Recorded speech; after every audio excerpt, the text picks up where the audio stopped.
গ্যাসের দাম বেড়ে গেল, মধ্যবিত্তের পেটে লাথি।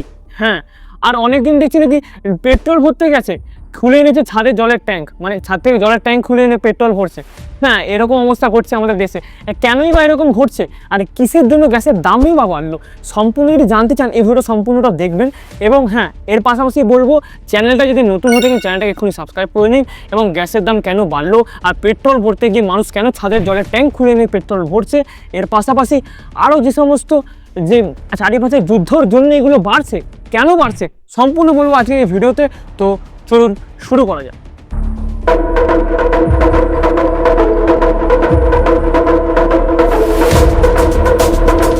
ইসরায়েল আমেরিকা বনাম ইরানের যুদ্ধে আপনার তো কোনো ফারাক পড়ছিল না, আপনার কোনো যায় আসছিল না। ঠিক এখন এর ইম্প্যাক্ট আপনার পকেটে গিয়ে পড়েছে, বা বলতে পারেন আপনার রান্নাঘরে গিয়ে পড়েছে। কেন? আর তেহরানে জ্বলছে কিনা গ্যাস, বা তেহরানের লোকেরা খেতে পাচ্ছে কিনা, তা নিয়ে তো আপনার কোনো মাথা ব্যথা নেই। হ্যাঁ, তা নিয়ে আপনার মাথা ব্যথা থাকবে কেন? এইবার বুঝতে পারছেন কেনই মাথা ব্যথা।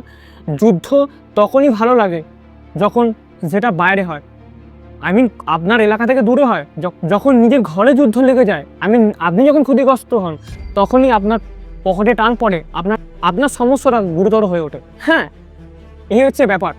মার্কিন শক্তি ভেবেছিল ইরানকে উপরে যুদ্ধ করে ইরানকে হারিয়ে দেবে, আর ইরান নাকি মাতানত হবে এবং স্যারেন্ডার করবে, কিন্তু ইরান সেটা করেনি। ইরান পাল্টা আক্রমণ করেছে। ইরান করেছে একটা ইকোনমিক চোকিং, যেটা কিনা বোঝা যাচ্ছে যে আমাদের যে বিশ্বে 20% যে সমস্ত অয়েল আছে বা জ্বালানি, এলএনজি যে সরু পথ দিয়ে আসে, যেটা ইরানের হাতে কন্ট্রোল রয়েছে, মানে তার কন্ট্রোল ইরানের হাতে, আর সেটার নাম হলো স্ট্রেট অফ হরমুজ।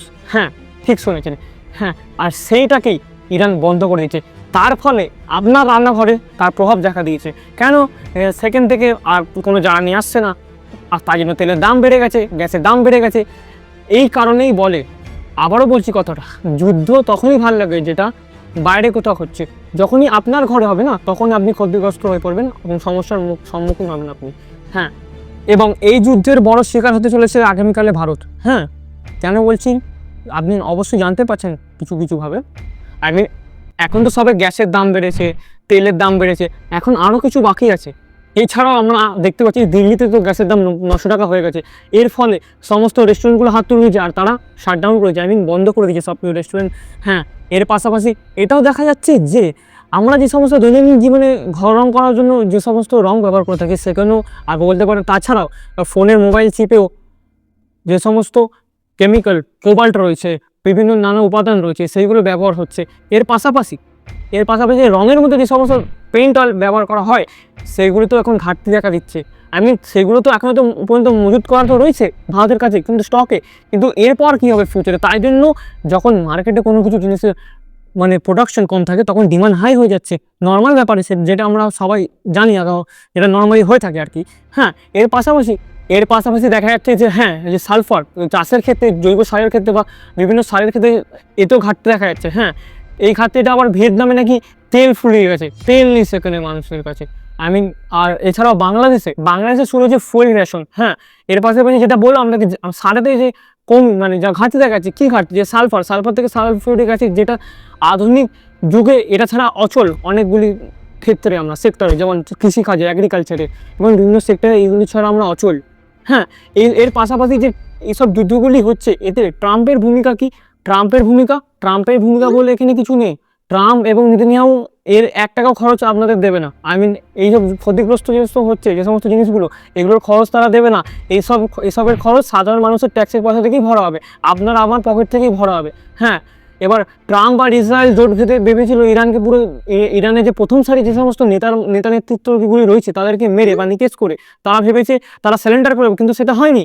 সে কিন্তু তাদের একদম উচিত শিক্ষা দিয়েছে। কীভাবে শিক্ষা দিয়েছে? যেটা বললাম, তারা ভাবতেও পারে ইরানের পুরো বিশ্বের সংস্কৃত করে ছাড়বে। হ্যাঁ, পুরো বিশ্বের সংস্কৃত করে ছাড়বে, মানে এটাই কী বলতে চাইছি, মানে এই রাস্তাগুলোকে আটকে যে সমস্ত 20% যে সমস্ত জিনিস আমাদের কাছে আসতো, আর তেল বলুন, জ্বালানি বলুন, বিভিন্ন জিনিস আসতো, সেগুলো রোধ করে পুরো বিশ্বের নাক বন্ধ করে দিয়েছে ইরান।